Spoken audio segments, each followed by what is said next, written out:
Pues muy buenas tardes a todos. Soy Palma Mení, técnico de la Confederación de Empresarios, y estamos esta tarde pues para continuar con el desarrollo del ciclo de conferencias que, bajo el lema "Cómo preservar las empresas familiares para que perduren", viene desarrollando la Confederación de Empresarios en colaboración con el área de coordinación y desarrollo estratégico, productivo y social de la excelentísima Diputación de Cádiz.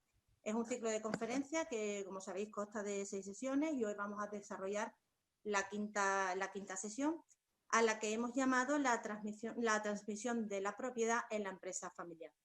Y como viene siendo habitual en este ciclo de conferencias y en estos temas de empresa familiar, pues contamos con don Antonio López Triviño, de sobras conocidos por todos vosotros, pero para que tengáis una pincelada una vez más, pues consultor, consejero de empresa familiar, es abogado, oficial de la notaría de Castro Cotorruelo, de aquí de Cádiz, y un experto en estos temas de empresa familiar.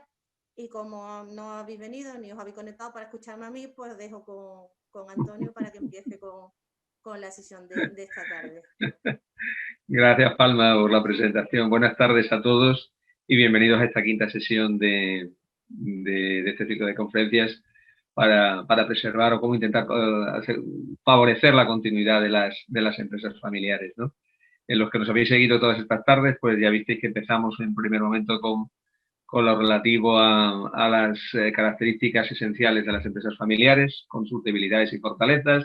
Después estuvimos hablando sobre órganos de gobierno de la familia empresaria, relevo generacional, protocolo familiar, y nos quedan 2 sesiones. La de esta tarde, que es una de las grandes preocupaciones que tienen las familias empresarias, es cómo realizar de la mejor manera posible la transmisión de la propiedad de la empresa familiar a las siguientes generaciones, y nos quedará la última con Javier Cabeza de Vaca el próximo día 27, en cuanto al tema fiscal, no solamente de la transmisión de la propiedad de las empresas, sino también en qué afecta la nueva regulación y la nueva situación que tenemos con el COVID, en qué afecta a las empresas familiares, ¿no?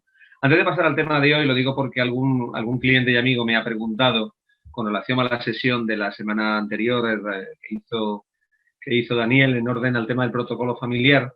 Entonces, algunos me han preguntado cuál sería el tiempo normal para la elaboración de un protocolo familiar, ¿no? Daniel habló de aproximadamente 1 año o más de 1 año, y yo creo que todo esto está en función del número de miembros que tiene la familia. Si la familia es una familia pequeña, los fundadores, 2, 3 hijos, que viven en la misma población y tienen ganas de trabajar, y cuando digo ganas de trabajar, no es estar todos los días trabajando en este tema, pero sí ir avanzando en ello, pues podemos tardar 6, 7 meses aproximadamente.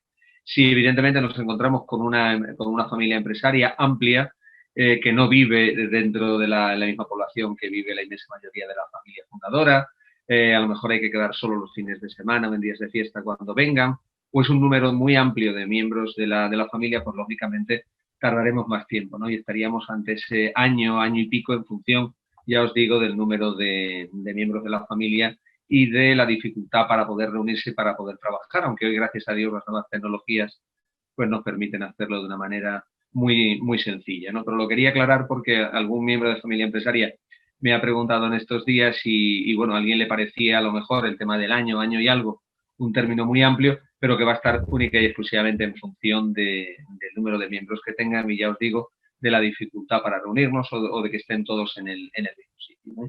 Hecha esta salvedad, pues comparto con vosotros la sesión de hoy. Vamos a ponerlo en diapositivas, aquí, diapositivas, en su totalidad.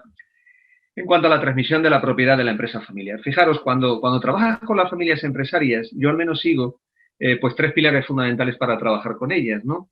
En primer lugar, lo relativo al plan estratégico familiar, es decir, qué quiere la siguiente generación, si quiere continuar trabajando y llevando a cabo el legado que le va a pasar la primera generación, quiere continuar con esa actividad y manifestando en qué términos quiere continuar, es decir, si es una empresa solo de propiedad, una empresa solo de trabajo, una empresa de trabajo y dirección o solo de inversión, qué busco yo dentro de mi empresa familiar para estar aquí.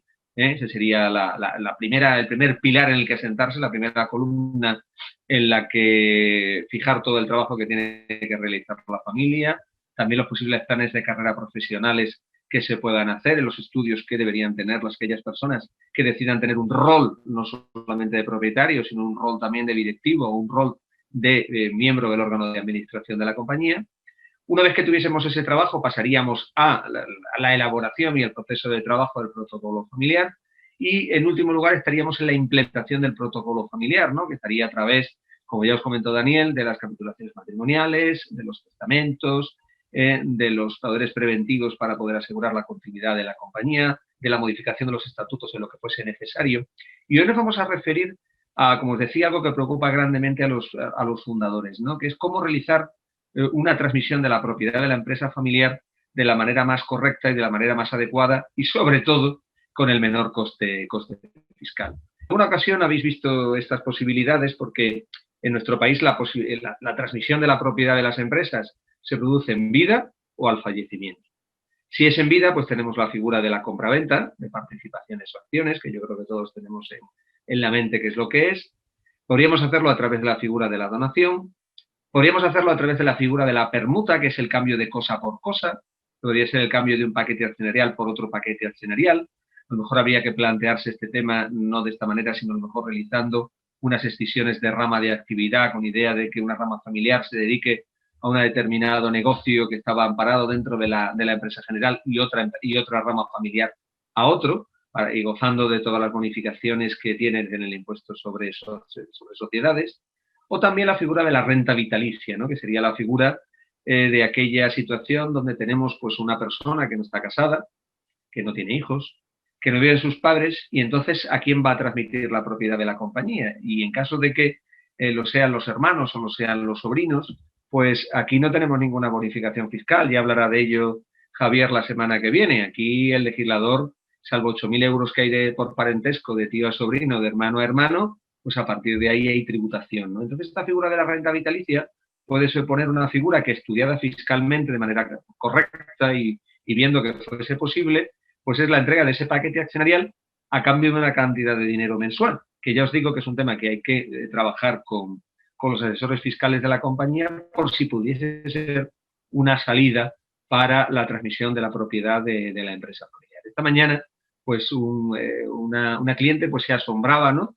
Porque quería dejarle, no, el matrimonio sin hijos, y quería dejarle, el día del fallecimiento de los dos, quería dejarle pues la propiedad de los bienes que tenía a una sobrina, ¿no? Y entonces yo le alertaba de esa situación, de que solamente había esa bonificación de 8.000 euros, que a partir de ahí, pues lógicamente, como mínimo tenía una casa, que en su día iba a ser propiedad de la sobrina, pues que estuviese alerta al posible coste impositivo, porque atendiendo al valor del año en el que estamos, pues y con un valor en la casa, pues aproximadamente 100.000 euros, podríamos estar hablando de un coste fiscal para la sobrina de unos 25.000 euros, o sea que no estamos hablando de una cantidad menor o de una cantidad pequeña. Por tanto, es fundamental que este tema pues lo habléis con vuestros asesores fiscales para ver cuál sería el camino más idóneo para poder realizar la transmisión de la propiedad en ese supuesto, ¿no? Y si optamos por transmitir la propiedad de la compañía al fallecimiento, pues lo haríamos a través de la figura de la herencia. Si me preguntáis, pues, oye, ¿cuál sería el método adecuado o cuál sería el porcentaje en virtud del cual se realiza esta transmisión de la propiedad en nuestro país? Pues bueno, tenéis ahí esta circunferencia, este rosco con estos quesitos que diferencia, pues bueno, veis ahí la figura del otro, que es un 1%, pues sería la figura de la permuta o la figura de la renta vitalicia. Tendríamos un 6% la figura de la compraventa o de la donación, que quizá pueda ascender ese porcentaje, dado que, como conocéis, y ya insisto también pormenorizará Javier la semana que viene, al menos por el momento, mientras nos dure el gobierno actual de la Comunidad Autónoma de Andalucía, pues se encuentra grandemente bonificada la donación de padres a hijos, de hijos a padres y entre cónyuges, y también de abuelo a nieto, de nieto a abuelo, pues quizás se produzca un aumento de esta figura de la donación de estos paquetes accionariales, ¿no? Sin perjuicio, por supuesto, de remitirlo a cumplir todos los requisitos que permite la ley para tener una bonificación de hasta el 99% cuando se trate de la transmisión de un paquete accionarial por vía de donación y cumpliendo los requisitos que marca el legislador y que, insisto, pues tratará de ellos Javier la próxima semana. Y como veis, tenemos aquí la figura de la herencia, es decir, que la transmisión de la propiedad se deja al fallecimiento en aproximadamente un 87%. Esto no tiene ningún estudio empírico detrás que lo sustente, sino simplemente del trabajo que uno realiza, pues yo creo que aproximadamente pueden estar en estos porcentajes que desde luego os dan una visión clara de cómo se está produciendo esta transmisión de la propiedad de las empresas familiares. Haremos una pequeña referencia a los supuestos de menor utilización y haremos un estudio y un trabajo pormenorizado del supuesto de la transmisión de la propiedad a través de la herencia. Que si me preguntáis por qué se utiliza esta figura de una manera mayoritaria, pues bueno, os diría pues que yo a mi juicio entiendo en que la propiedad de la compañía pues le cuesta al fundador transmitirla. Es cierto que si nos encontramos con fundadores pues de 70 o más años, ellos van a morir con las botas puestas, prácticamente seguro que no habrá transmisión de la propiedad en vida. Si tuviésemos, yo estoy trabajando con algunas familias empresarias donde los fundadores tienen menor edad y ellos sí se están planteando como a partir de los 65 años cabe la posibilidad de contar con bonificaciones en este sentido, pues bueno, el ver si podemos transmitir la propiedad, pero lógicamente también para hacer un buen relevo generacional, y de esto os hablaba Daniel en la sesión correspondiente, no solamente hay que estar pensando en la figura del sucesor, en que tenga una buena preparación, en que tenga una experiencia profesional exterior, en que pase varios años en los puestos de dirección o acompañando al fundador de la compañía, sino que además, aparte de todo esto, hay que plantearse pues otro tipo de cuestiones, y es que hay que hacer un buen plan de sucesión para aquel que se quiera retirar. Jubilación viene de júbilo, pero lógicamente si yo no tengo mis necesidades vitales cubiertas y mis gastos cubiertos, lógicamente yo no me voy a desprender de la propiedad de la compañía. Por tanto, para hacer ese buen traspaso de la propiedad tenemos que contar no solamente con un buen plan de sucesión, mirándolo desde la óptica de aquella persona que nos va a suceder en el liderazgo de la compañía, sino también desde la óptica de aquel que se va, que lo que no quiere, ya que va a perder esa prevalencia en el ámbito social por ser quien es dentro de la compañía, que en su momento creo, pues que tenga un buen plan de retiro para que sea mucho más fácil. Todo esto añadido a que el legislador hasta hace poco tiempo, hasta el año pasado, pues siempre ha tenido a bien bonificar y de una manera superior, de una manera mayor, en la transmisión de la propiedad al fallecimiento y con unos requisitos más laxos que sí, unos requisitos más sencillos que sí se producían en vida, pues esto hacía, esta conjunción, pues hacía el brebaje, hacía la bebida, que nos llevaba a que los propietarios de las empresas familiares lo que iban a hacer es que la propiedad, la transmisión de la propiedad se iba a producir al fallecimiento. Si examinamos algunos datos de los actos que yo os decía, del supuesto del 6%, la compraventa de la donación, pues bueno, las cuestiones a considerar que la venta de participaciones sociales o acciones hay que hacerla en escritura pública, aquí hay que pasar por la notaría, no valdría hacerla, no tendría efectos frente a la compañía hacerla en un documento privado. Luego habría que tener en cuenta la valoración de las participaciones. ¿Por qué? Porque nos va a afectar al IRPF. Me explico. Cuando creamos la sociedad, imaginaros una sociedad de 3.000 euros y posteriormente, a medida que pasa el tiempo, pues la sociedad puede tener un mayor valor o menor valor. Si suponemos que tiene mayor valor porque hemos ido avanzando en la actividad empresarial y hemos ido avanzando en el negocio, pues esto que supone que cuando han pasado 30 o 40 años y los fundadores pretenden desprenderse de la propiedad de la compañía, pues a lo mejor lo que en su día empezó valiendo 3.000 euros, pues ahora vale 3 millones de euros. Entonces, lógicamente, se produciría un incremento de patrimonio en renta muy importante para los fundadores. Aquí hay que verlo también con los asesores fiscales, porque a lo mejor podría ser una forma de transmitir la propiedad de manera con precio aplazado, de manera que esto permitiese a los hijos adquirir la propiedad poco a poco, ir pagando poco a poco, y de otro lado, pues supondría ingresos para los fundadores que se retiran y sin una gran merma en el impuesto sobre la renta de las personas físicas. ¿No? Es un tema a valorar, ¿no? Lógicamente, añadido a esto, pues si hacemos esta venta de participaciones, yo creo que en la mente de todos vosotros está que la compraventa es la entrega de una cosa a cambio de un precio. Y aquí no podemos decir si vale 1 millón de euros o 100.000 euros o 200.000 pagado antes de este acto y ya está. Es que tenemos que acreditar el medio de pago. Por tanto, tiene que haber un traspaso de dinero de los compradores a los vendedores, pues ya lo sea mediante una transferencia o mediante un cheque. Y aquí es muy importante también que si utilizásemos esta figura de la compraventa, en aquella persona que compra, en el adquirente, con carácter general no va a tener repercusión en el impuesto sobre transmisiones patrimoniales. ¿Por qué? No habría que pagar ese famoso 8% que podríamos tener todos en la cabeza. ¿Por qué? Porque, en principio, como veis ahí, la ley del mercado de valores la considera como exenta cuando pues, los bienes que tiene la compañía están afectos a la actividad. Entonces, también lo tendría que ver el asesor fiscal que tengáis, porque si tenemos a lo mejor pues el chalet en Roche, en Sotogrande, o tenemos el barco o la autocaravana, pues comprada en su momento a nombre de la compañía para deducirnos el IVA o por cualquier tipo de razón fiscal que nos interese, pues hay que tener mucho cuidado para cuando se produzca esta transmisión, ver si estos bienes, qué porcentaje suponen, igual que si se tratase de inmuebles no afectos a la actividad de la empresa, habría que ver que si el porcentaje que suponen estos bienes y el valor que no estén afectos a la actividad de la compañía, podría llevarnos a tributar. Pero en principio, y como regla general, en una transmisión de participaciones o acciones hecha a través de una compraventa, donde los activos de la compañía, donde los inmuebles fundamentalmente, pues están afectos a la actividad, eso no va a suponer que haya que pagar absolutamente nada y, como veis, ahí va a quedar exenta tanto de IVA como va a quedar exenta de transmisiones patrimoniales onerosas. Pero os insisto, esta es una cuestión que si optáis por esta posibilidad para transmitir la propiedad, pues que tiene que ser examinada por vuestros asesores fiscales. La otra figura a la que hacíamos referencia es la figura de la donación. Yo creo que está aquí en la mente de todos vosotros. La donación se entrega una cosa a cambio de nada, ¿no? Veis que es un acto de liberalidad por el cual una persona dispone gratuitamente de las acciones o participaciones de la sociedad a favor de otra que la acepta, ¿vale?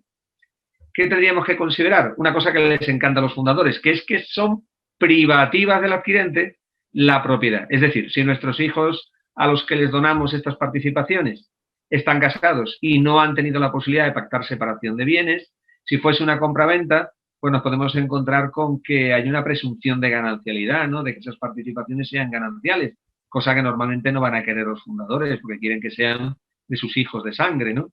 Pero cuando se trata de una donación, pues ya estemos casados en el régimen en el que estemos, siempre van a ser privativas de quien recibe el regalo, ¿no? Otra de las cuestiones también es, como veis ahí, atendiendo al carácter colacionable o no de esa donación. ¿Eso qué significa? Pues con carácter general, nuestro Código Civil lo que dice es que si no se expresa lo contrario, aquello que donamos se entiende como adelanto de herencia. Y por tanto, recibiremos de menos el día que se produzca la herencia de la persona que nos hizo ese regalo. Por tanto, hay que ver si ese es nuestro deseo o no, porque si lo que pretendemos es donar ese paquete accionarial sin que exista obligación de traerlo a la herencia en su día, pues lo único que hay que decir es que sea no colacionable y ya está, ¿no?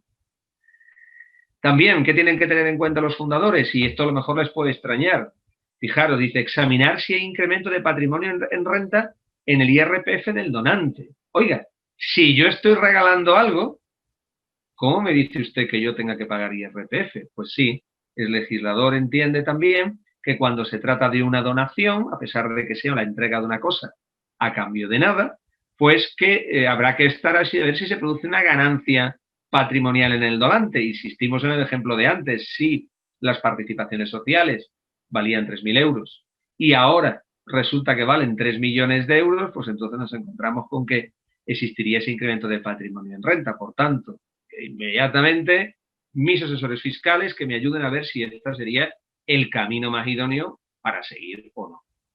Y otra de las cosas que hay que plantearse es que podemos hacer una donación de dinero, que eso está permitido actualmente, no hay límite de cuantía y se podría utilizar a lo mejor para donar dinero a los hijos y que estos comprasen participaciones con carácter privativo, pues no hay, como os digo, límite, pero sí hay que hacerlo en escritura pública ante el notario y además hay que expresar el origen de los fondos, es decir, el ahorro de toda la vida, la venta de un inmueble, la realización de un plan de pensiones, otra donación que le hace a su vez otro familiar a nuestros padres y por ese dinero nos lo entregan, en fin, que hay que acreditarlo porque el legislador desde luego nos lo va a exigir, nos lo puede exigir a la hora de cuando presentemos la autoliquidación del impuesto, pues puede que los órganos de fiscalización de este impuesto pues nos puedan exigir que justifiquemos que verdaderamente aquello que estamos expresando dentro de la escritura efectivamente es así.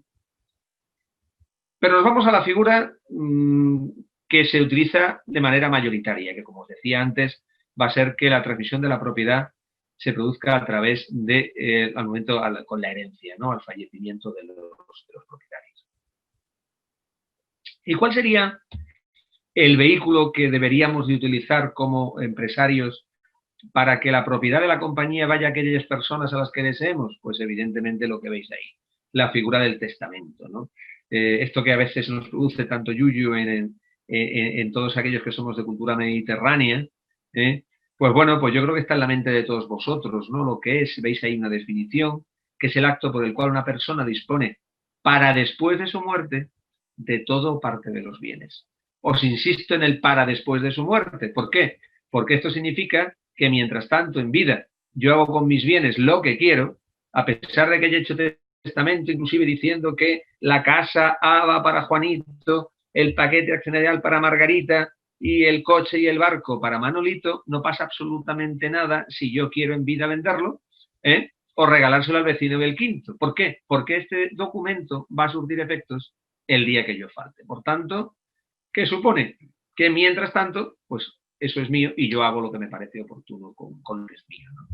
Con carácter general, hombre, os aconsejo que el testamento se haga ante notario, simplemente porque, bueno, tenéis un gran profesional que os puede ayudar a configurar el testamento de la mejor manera posible para, primero, para que no se impugne y, de otro lado, para que responda a lo que verdaderamente son vuestros deseos, ¿no? En estos tiempos que hemos tenido de confinamiento y la situación inicial de la pandemia, pues se ha producido un gran número de testamentos hológrafos, que son aquellos que se escriben por sí mismos, y se ha puesto otra vez en prevalencia pues una regulación que tiene nuestro Código Civil de 1885 de los testamentos otorgados en peligro inminente de muerte y en caso de epidemia, ¿no? Que son testamentos que se pueden hacer única y exclusivamente ante testigos, que además pueden hacerse por escrito o no hacerse por escrito, pero que luego hay que pasar por la notaría para que los testigos, si no se ha escrito, pues, oiga, den fe de que efectivamente esa persona apreciaron su capacidad y que ese era el contenido que tenía la última voluntad de esta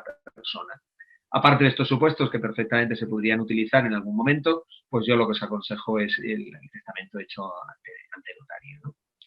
¿Qué edad necesitamos para poder hacerlo? Pues como veis ahí, mayor de 14 años. Esto puede sorprender a alguno, ¿no? Pero esta es la edad que hay en nuestro país y no se sube para casarse, ¿eh?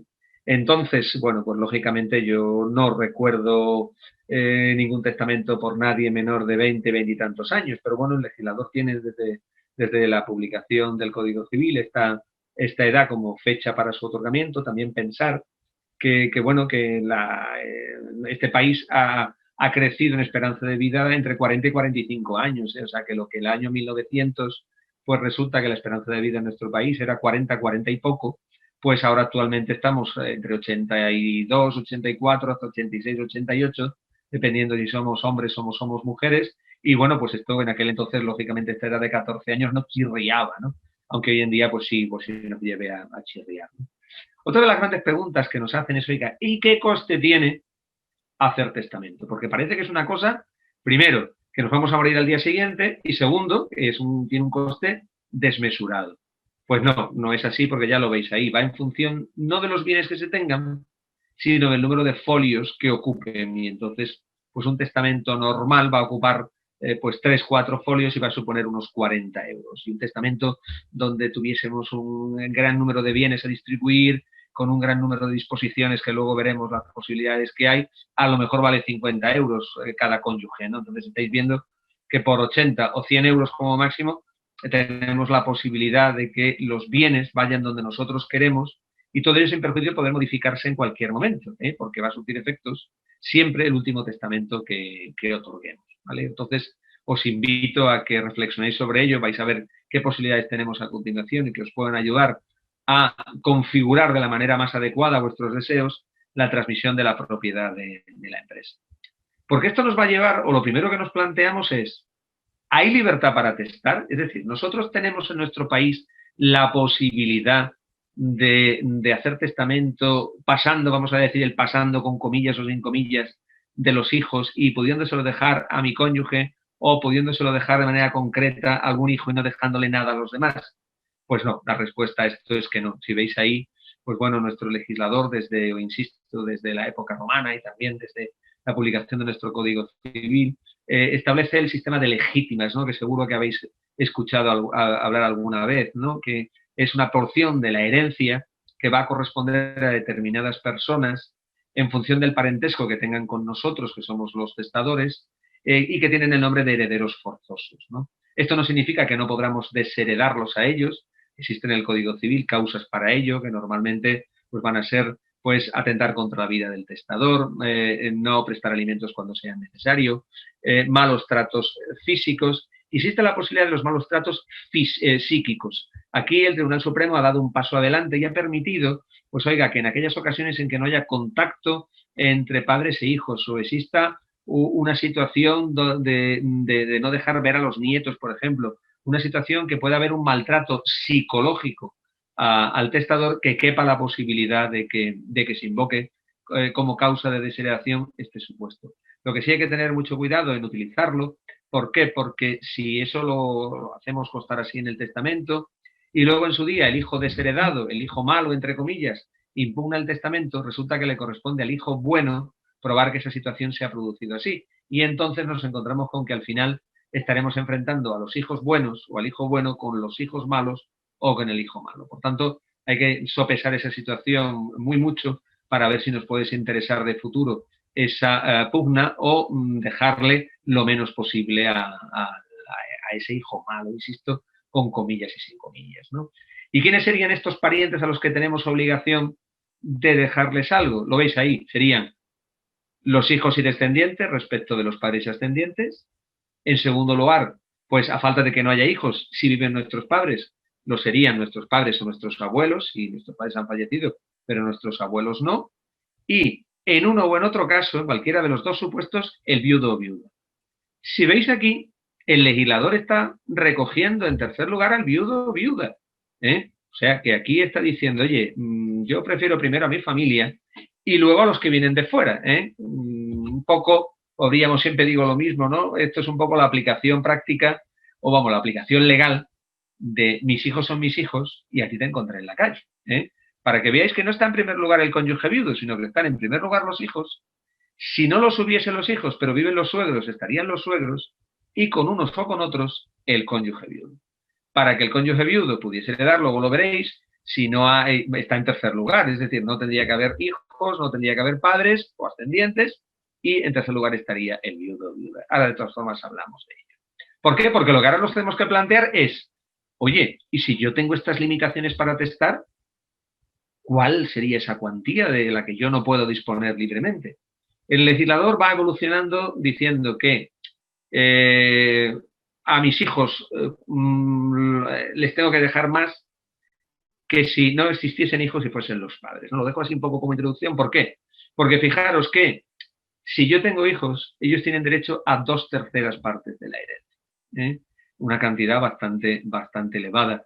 Si alguien me pregunta en algunas zonas de España qué ocurre, mire, esto en mayor o menor proporción es igual en toda España, salvo fundamentalmente los navarricos, que aquí tenemos población navarra que conserva su vecindad civil, donde los navarricos, pues bueno, utilizan una fórmula legal de la época de la Edad Media y en virtud de la utilización de esa fórmula legal, pues pueden nombrar herederos al cónyuge antes que a los hijos, ¿no? Pero con carácter general nos encontramos con que los hijos, sea el lugar de España en el que estemos, con carácter general van a tener esta obligación, los padres vamos a tener esta obligación con relación a ellos para dejarles determinados porcentaje de bienes, ¿no? Veis ahí también que esta figura de los 2/3 como una institución genuinamente española en su día, pues se dijo, oiga, mire usted, de esos 2/3 yo voy a utilizar una tercera parte, un tercio de ellos para mejorar siempre a un descendiente, es decir, un hijo, nieto, bisnieto, tataranieto. Y la otra tercera parte de la herencia, esa sí que va a ser de libre disposición. Es decir, que los padres podrían, teniendo hijos, como mínimo tienen la obligación de dejarles a los hijos 2/3 partes, pero un tercio se lo podrían dejar al vecino del quinto, ¿vale? Veis ahí también en esa circunferencia, bueno, las partes de la herencia y tenéis, pues por un lado, el tercio de legítima, por otro lado, el tercio de mejora y por otro lado, el tercio de libre disposición.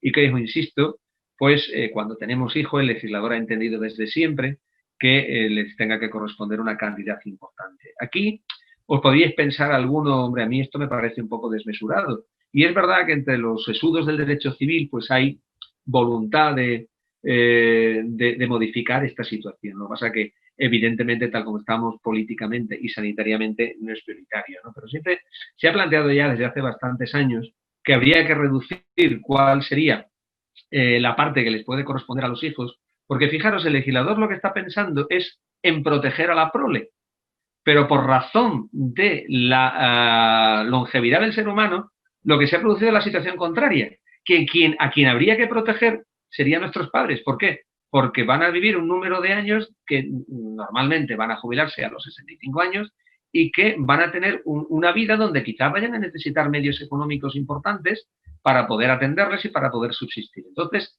lo que en su momento se inició para proteger a los hijos, porque la situación en la que se encontraban y la edad que tenían, pues lógicamente les llevaba a poder, a que era prioritario ayudar a la prole, pues actualmente no lo es. Yo creo que actualmente lo que es prioritario es ayudar a nuestros padres, ¿no? Nosotros tendremos más o menos dificultades para poder acceder al mercado de trabajo, pero lógicamente las limitaciones de movilidad, las restricciones físicas que nuestros padres van a tener a medida que avancen en edad, van a necesitar o nuestro cuidado directo o el cuidado de otras personas. Y eso al final significa dinero, puro y duro. Y tal como están las pensiones, pues lógicamente, o lo que valen las residencias para poder ayudar a nuestros padres o los cuidados que necesiten estando en casa, supone que hay que cuidarles a ellos, ¿no? Por tanto, ya os digo que los legisladores están planteando el que se reduzca cuál es la cuantía que pueda corresponder a los hijos, pero actualmente esto es más un deseo que una posible realidad inmediata, ¿no?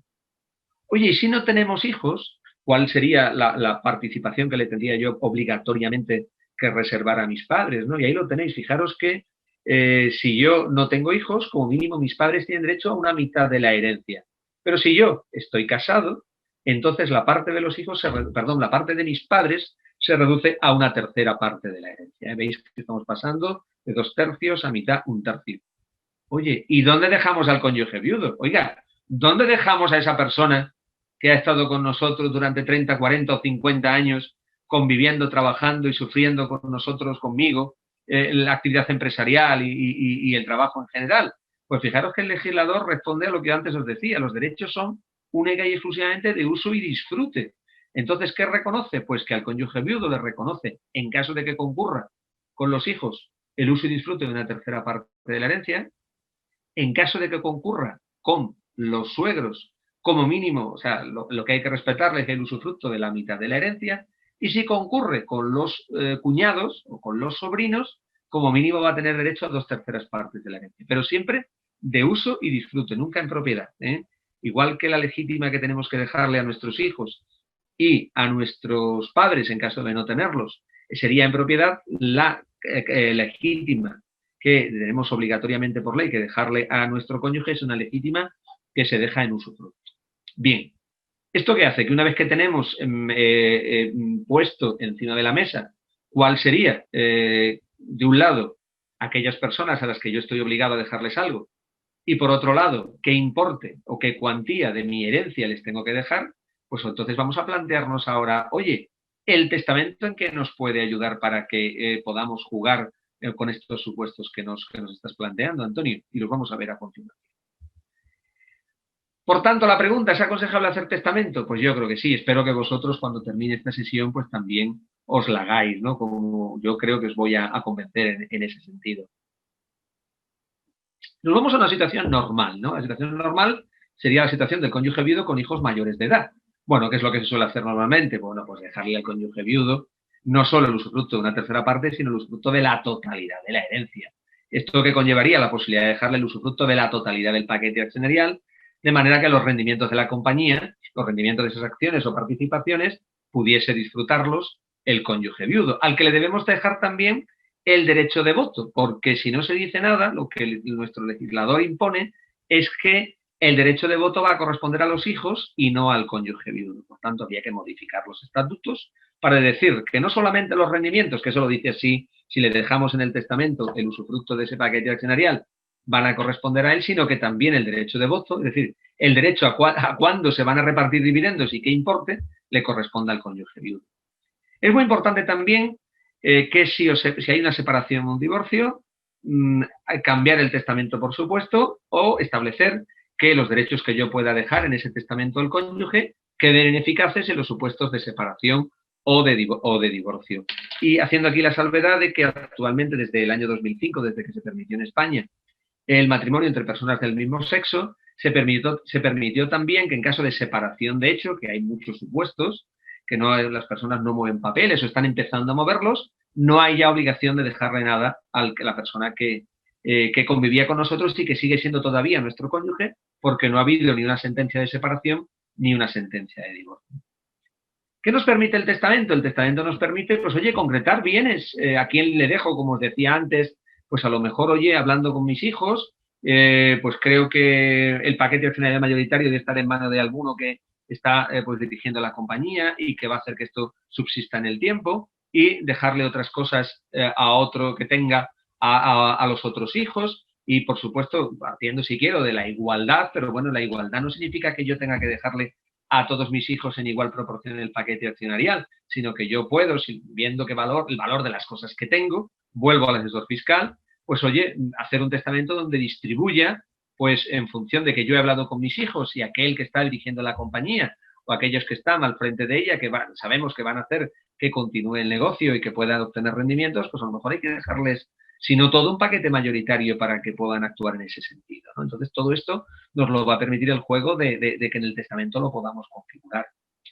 Imaginaros que no hay nada, que lo único que hay es la actividad empresarial. No suele ser lo habitual, o por lo menos en lo que yo me he encontrado en la práctica. Entonces, el legislador permite pues dejar el negocio familiar o un paquete de control societario a alguno de los hijos, con la posibilidad de que este hijo pues le pueda pagar a sus hermanos la parte que les corresponde en la herencia, hasta con un plazo máximo de 5 años. Esto, el legislador lo que ha hecho ha sido, pues bueno, pues que en estos supuestos permitirle o ayudar a la continuidad de la compañía. O sea que fijaros las posibilidades que tenemos en un testamento de cónyuge viudo con hijos mayores, donde inclusive podría decir que a mi cónyuge le dejo pues un determinado inmueble, que es el que nosotros entendemos como vivienda habitual, y otras cosas van a ir a los hijos, de manera que en caso de que se quiera vender ese inmueble, pues el cónyuge viudo no necesita el consentimiento de los hijos.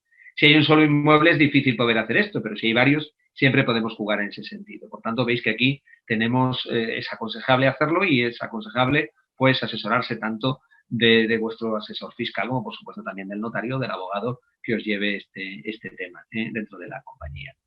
Vamos a la situación del cónyuge viudo, pero con hijos menores, ¿no? Aquí que teníamos que plantearnos, oye, vamos a nombrar tutor a nuestros hijos en caso de que faltemos los dos antes de cumplir los 18 años.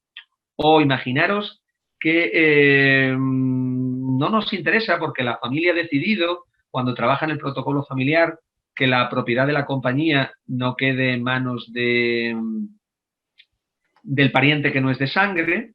Entonces, bueno, a lo mejor hay que plantearse un administrador de los bienes y un contador partidor. ¿Para qué? Para que sea pues ese administrador el que administre el paquete accionarial.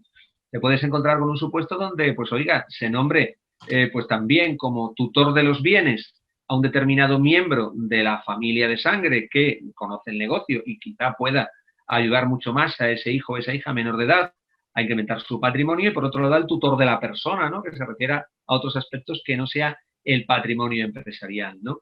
Entonces aquí pues tendríamos que tener en cuenta ese juego del tutor, ese juego del administrador y ese juego del contador partidor. Y lógicamente, si fallece alguno de nuestros hijos teniendo hijos pequeños, es decir, teniendo nietos, pues hombre, básico y fundamental asegurarse de que esa administración del paquete accionarial se va a producir dentro de la familia de sangre y, por tanto, irnos a la figura del administrador y a la figura del contador partidor. Este supuesto del cónyuge viudo con hijos menores. Damos un paso más. Oye, ¿y si hay un cónyuge que se casa en segundas nupcias y hay hijos de un matrimonio anterior?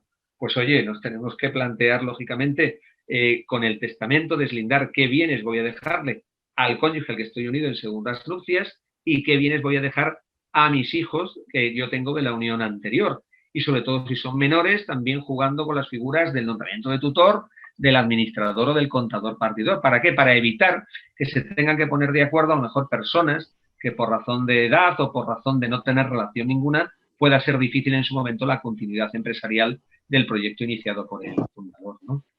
Y no os digo nada si estamos hablando de un cónyuge separado o divorciado con hijos menores. Lógicamente, aparte de revocar ese testamento anterior donde le dejábamos algo, pues es, vamos, es de cajón o es imperativo, pues el nombramiento de tutor, nombramiento de administrador, el nombramiento de contador partidor. Os insisto, son figuras que lo que pretenden es que, en este caso que hablamos de la transmisión de la propiedad de la empresa familiar, que por lo que podríamos estar hablándola de cualquier tipo de bien, pues que siempre vaya a quedar en manos de la familia de sangre, ¿no? Que es lo que verdaderamente le preocupa a los fundadores. Si os ponéis la mano en el corazón o habláis con algún otro fundador, pues ellos lo que siempre os van a decir es, en mi juicio, en lo que yo he trabajado con ellos, es por un lado que la familia se lleve bien y por otro lado que la propiedad quede en manos de la familia de sangre, ¿no? Y estas figuras lo que permiten es ir en ese sentido. ¿Y qué ocurre si estamos casados, pero no tenemos hijos y resulta que viven todavía nuestros padres? Pues bueno, pues tenemos que hacer testamento, porque si no, ya habéis visto anteriormente, bueno, lo vais a ver ahora en la siguiente diapositiva, pues los derechos del cónyuge viudo estaríamos hablando de unos derechos muy pequeños, estaríamos hablando de unos derechos que sería el uso y disfrute de una mitad de la herencia. Entonces, en estos casos, es crucial hacer testamento.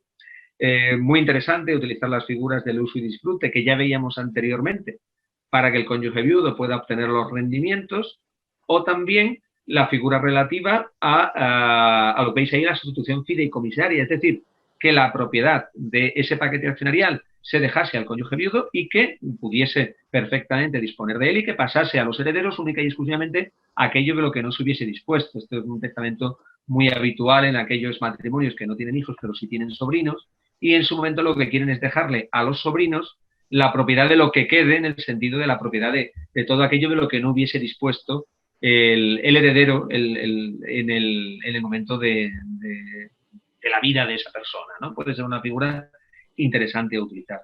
Y fundamental también los supuestos de pareja de hecho. ¿Por qué? Porque nuestro legislador andaluz no le reconoce efectos civiles a las uniones de hecho. Por tanto, si yo quiero dejarle algo a mi pareja de hecho con la que llevo 20 años ya junto, 25 o 30, pero no me he casado con ella y no tengo hijos, pues y no viven mis padres, pues lógicamente, o viviendo mis padres, imperativo y aconsejable 100% hacer testamento, porque si no es un extraño. Es como si quisierais instituir heredero a mí en el testamento. Lógicamente, si no hacéis ese testamento, yo no voy a resultar nunca heredero. Por tanto, veis en estas diapositivas, yo creo que os podéis responder a esa pregunta de si es aconsejable hacer o no testamento. ¿Por qué? Porque si no lo hay, nos lleva al orden que veis a continuación.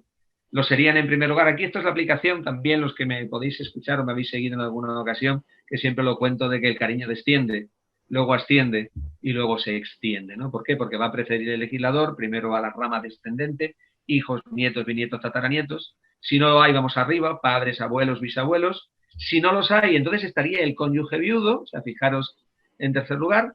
A continuación estarían los hermanos o sobrinos del fallecido, y si no los hay, pues los parientes hasta el cuarto grado, ¿no? Que serían el tío abuelo o los sobrinos nietos. El tío abuelo serían los hermanos de mi abuelo y el sobrino nieto pues serían los hijos que tuviese los hijos de mi hermano, ¿no? ¿Por qué? Porque si todas estas personas no las hay, entonces es cuando va al Estado. Esta es una gran pregunta que se hacen siempre. Es que si no hago nada, va al Estado. No, mire usted. Para que vaya al Estado, fíjense todas aquellas personas que no pueden existir para que vaya allí.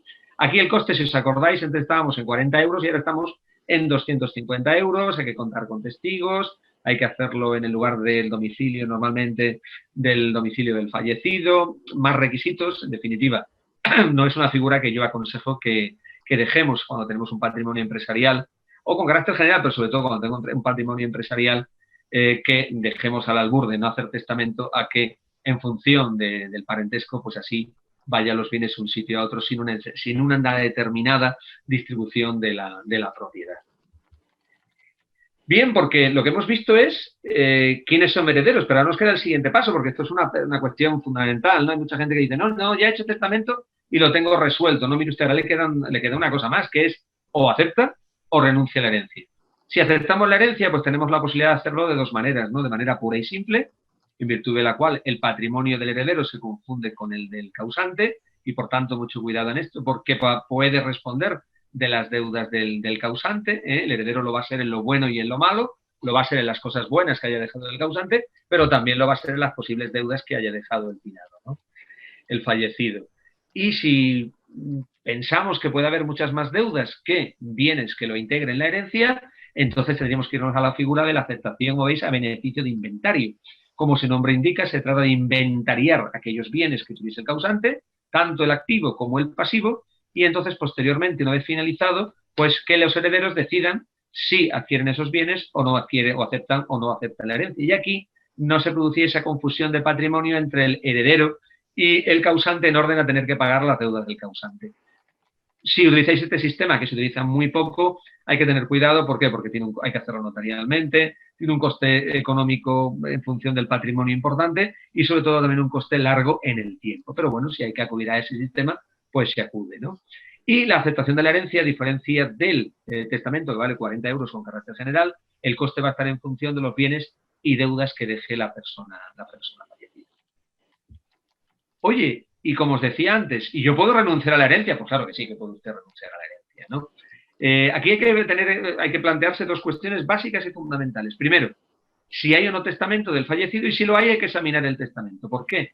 Porque nos podemos encontrar con que en función de cómo esté redactado el testamento, cuando yo renuncie, no vaya a ir a mis hermanos, sino que vaya a mis hijos. Esta mañana pasado, en función de cómo estaba redactado el testamento, pues había dos hermanos que querían renunciar al testamento, renunciar a la herencia, que lo único que había es un inmueble, para que uno de los hermanos que cuida a los padres se quedase con el inmueble. Y no es posible. ¿Por qué? Porque por la configuración del testamento resulta que los herederos lo van a ser los nietos. Y hay algún nieto que es menor de edad.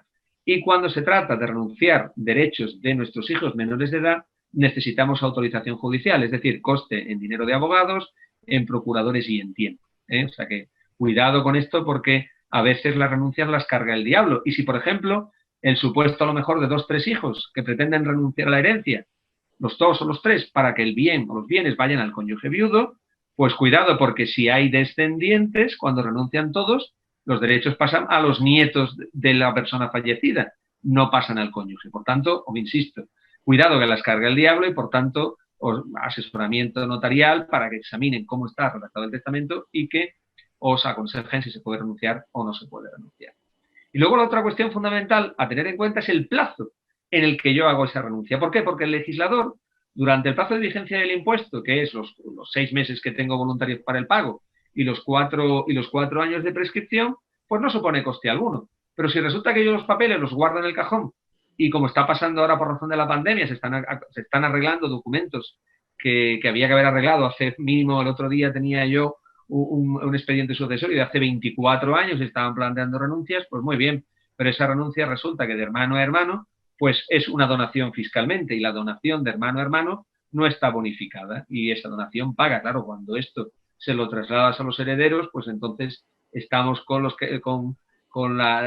manos a la cabeza y ¿por qué no arreglamos esto antes? Entonces, pues bueno, cuidado con eso. En cuanto al coste, es un coste pequeño, como veis ahí, puede rondar en función del número de folios 70, 80 euros nada más. Así que yo me quedaría, pues eso, con que tuvieseis cuidado si hubiese que renunciar a la herencia. Vamos a ir terminando. ¿Qué conclusiones os pondría yo aquí para la sesión de hoy? Pues bueno, que entiendo que la sucesión es la prueba definitiva de las empresas familiares, no solamente como se trató cuando Daniel habló del plan sucesorio, tanto con relación al sucesor, sino también con relación al predecesor, sin hacer un buen plan de sucesión, pues hay un buen plan de sucesión también en que esa va a ser la prueba definitiva de la empresa familiar. Si os acordáis como característica fundamental en las empresas familiares, que es la continuidad en el tiempo por la siguiente generación, pues hombre, hay que hacer una buena sucesión y en el ámbito que nos ha ocupado hoy en cuanto a la transmisión de la propiedad para que ésta se produzca, ¿no? Como decía algún fundador, pues él entiende que se ha producido la sucesión en la empresa familiar cuando a la hora de firmar una póliza el banco ya no le llama para firmar, sino que llama ya a sus hijos, que son los que firman o son los administradores de la compañía. Y en ese momento es cuando él dice que verdaderamente se ha producido esa sucesión en la empresa. Planificar, por supuesto, el traspaso patrimonial, nunca improvisar. Esto para eso están nuestros asesores. Si decidís hacer el traspaso de la propiedad de la compañía por vía testamentaria, adaptándolo a cada situación que tengáis, si yo estoy bien con mi cónyuge, si mis hijos son mayores, si mis hijos son menores, qué tengo pactado en el protocolo familiar, por supuesto, si me he casado en segundas o terceras nupcias y hay hijos de varias relaciones. Hoy en día, de cada 2 matrimonios, uno se divorcia en España y, por tanto, pues nos vamos a encontrar con que esa situación se va a producir de una manera amplia y, por tanto, lo tenemos que tener configurado de una manera correcta. Y, por supuesto, si ese es el caso, como veis aquí, revisarlo cada 2 o 3 años como máximo para que se adapte a aquello que verdaderamente nosotros queremos. Y os hago una reflexión final, ¿no? Que yo creo que puede estar en la mente de todos vosotros, ¿no? Y fijaros que, como os he puesto antes, la planificación es la piedra angular de la familia y de la empresa. Si planificar puede parecernos caro, ¿cuánto puede costarnos la improvisación? Esta es una gran pregunta que yo os dejo en el aire. Somos españoles, nos acordamos de Santa Bárbara cuando truena y está tronando. Hoy precisamente no hace un día muy bueno y está lloviendo ahora mismo, al menos en Cádiz capital, pero nos estamos acordando cuando truena a razón de la pandemia y nos estamos acordando de hacer testamentos rápidamente, de ver si podemos hacer una donación rápidamente, si podemos transmitir la propiedad rápidamente. Bien, se puede hacer rápidamente, pero planificando, y si hacemos las cosas de manera planificada, pues a la larga tendremos un ahorro en ese sentido. Lo dejo ahí como reflexión final. Muchas gracias por vuestra atención. Por supuesto, dar las gracias a la Confederación y también a la Diputación de Cádiz en estas jornadas que estamos organizando. Y bueno, aunque yo creo que conocéis mis datos para poder contactar conmigo, pues tenéis ahí tanto el correo electrónico, como tenéis también el contacto en LinkedIn, como mi propio teléfono. Y bueno, pues estoy a disposición de todos aquellos que queréis preguntar alguna cosa para que me asaltéis a preguntas y que podamos entre todos pues sacar el mayor partido a la sesión de hoy, y dejo de compartir la pantalla de hoy. Muchas gracias, Antonio. Buenas tardes, caballero, ¿cómo estás? Muy bien. Disculpa no haberme incorporado, pero creo que mi compañera lo hace mucho mejor que yo. Estupendamente. Ha presentado. La vamos a tener que cambiar por ti.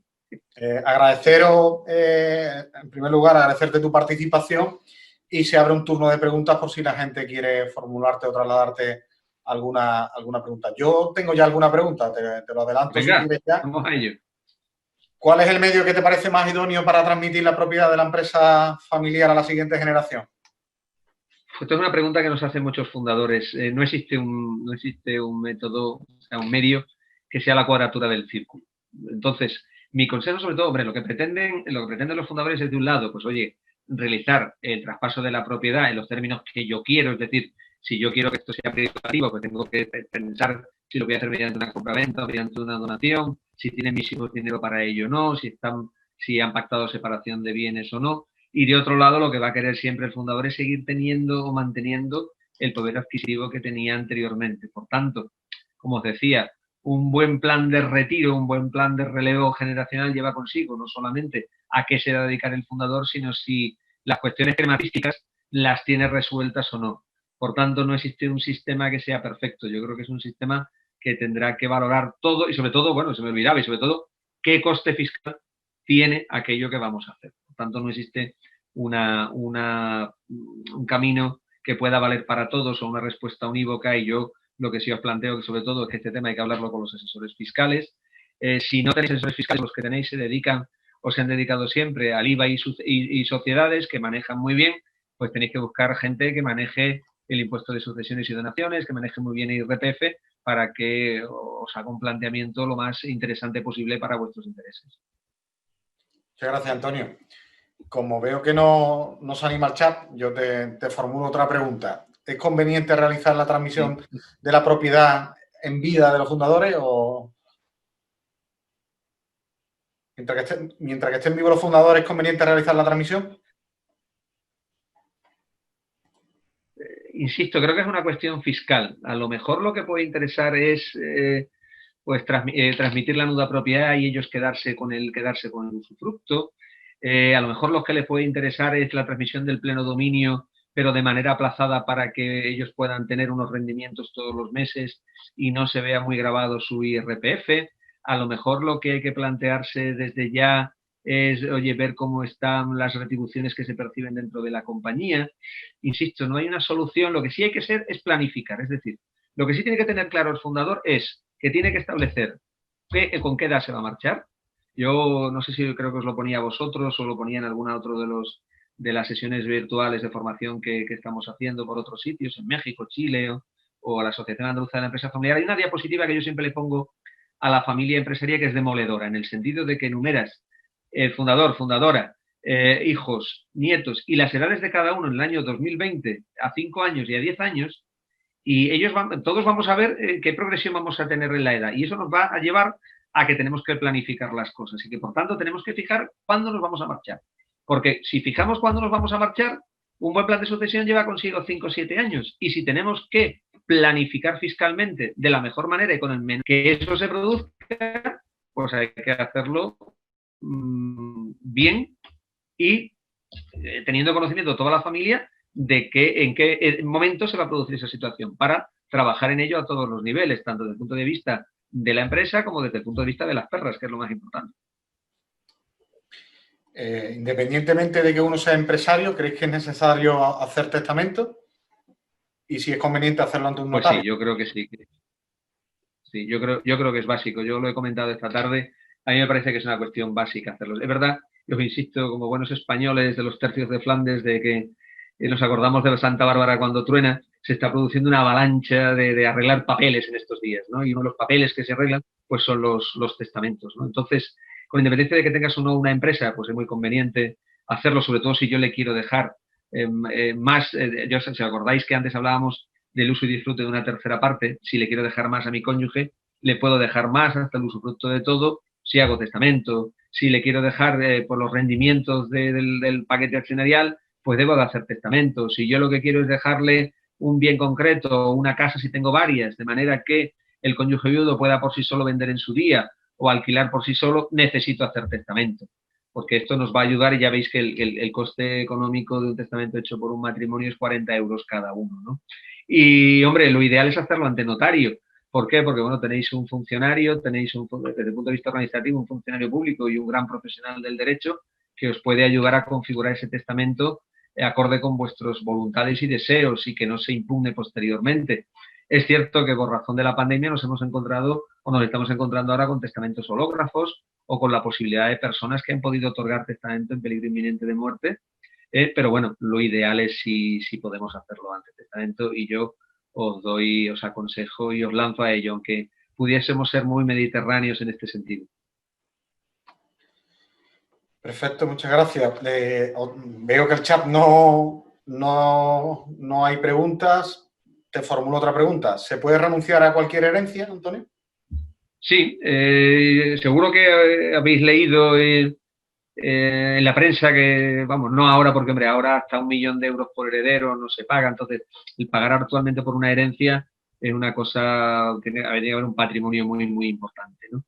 Pero bueno, sigue habiendo situaciones donde puede interesar renunciar, puede haber situaciones de enfrentamiento con mis primos, donde a lo mejor, pues oye, no se ha arreglado nunca nada, como el otro día, pues resulta que la persona fallecida tenía 7 hermanos y de esos 7 hermanos habían fallecido 6, a su vez tenían sobrinos, en fin, tenían hijos, es decir, que habría que poner de acuerdo aproximadamente cerca de 30 personas, pues a lo mejor es el momento de alguien que dice, mire, yo no me quiero complicar la vida y renuncio. Lo que sí hay que tener mucho cuidado si hay un testamento y el plazo que os decía anteriormente, porque si se ha pasado ese plazo, pues resulta que esa donación, perdón, esa renuncia se computa fiscalmente como una donación. Y si el beneficiario es un primo mío, pues resulta que ahí no hay bonificación alguna, ¿no? Y también si luego el causante solo ha dejado deudas, pues oiga, mire usted, pues entonces renuncio a la herencia. Lo que pasa es que yo en mi situación, cuando trabajas normalmente, yo no me encuentro, hay muy poquita gente que viva de alquiler, lo normal es que tengan una propiedad y nuestros padres normalmente la tienen pagada, o sea que pueden tener algún pequeño préstamo personal. Entonces, en definitiva, ¿qué vas a renunciar a una herencia cuando resulta que aunque hay una pequeña deuda sigue habiendo más activo que pasivo? Pero bueno, que sí, que se puede hacer, pero eso tener en cuenta si hay testamento, cómo está redactado y luego el tiempo en el que se hace para evitar caer en costes fiscales. Muy bien. ¿Pueden renunciar todos los hijos a la herencia de su padre a favor de la viuda o madre de estos renunciantes?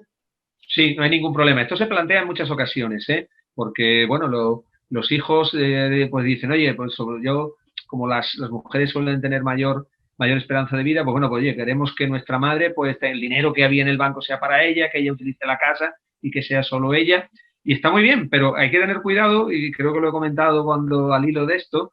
¿Por qué? Porque resulta que si hay 3 hijos, si renuncia uno de ellos, no pasa nada, se quedan 2. Si renuncian 2 y hay uno, no pasa nada, se queda uno y la viuda o el viudo. Pero si renuncian los 3, en principio iría para la viuda si no tienen esos chicos que han renunciado hijos. Porque si hay nietos del causante, entonces va a los nietos. Y los nietos pueden renunciar. Pero claro, el tema es que nos encontremos con nietos menores de edad. ¿Por qué? Porque si nos encontramos con nietos menores de edad, nuestro Código Civil exige pues que se haga por vía judicial. ¿Por qué? Porque nosotros como padres no somos los que representamos a los hijos, y si en este caso el legislador entiende que la renuncia va en perjuicio de ellos, pues hombre, lo que pide es que haya un juez con un informe favorable del Ministerio Fiscal perdón, que permita esa renuncia. Por tanto, cuidado con esa situación. Si no hay hijos, no hay ningún problema. Oye, yo tengo, esta mañana me planteaban, hay 4 hijos y resulta que todos son mayores de edad, pues no pasa nada, ¿sí? Se hace la renuncia de los 4 hijos y de los nietos, que puede costar 70 euros cada una, pero si queremos que eso sea así para que los bienes queden en poder de la viuda, pues muy bien, pues ya está, se puede hacer sin problema. Pues muchas gracias, Antonio, por atender todas las consultas formuladas, agradecerte tu participación en la webinar de hoy y emplazamos a todos los asistentes al próximo martes 27 con don Javier Cabeza de Vaca, el decano del Colegio de Economistas, que nos hablará en la última seminario de este ciclo de webinar sobre los aspectos tributarios de la transmisión de la empresa familiar. Gracias a todos por vuestra asistencia, gracias a la Diputación Provincial, en este caso al área de coordinación, desarrollo estratégico, productivo y social por su colaboración, y os emplazamos a todos el próximo martes. Un cordial saludo a todos. Bien, saludos a todos y a vuestra disposición por si necesitáis alguna cosa como siempre. Nos vemos el martes que viene, si Dios quiere. Un saludo a todos.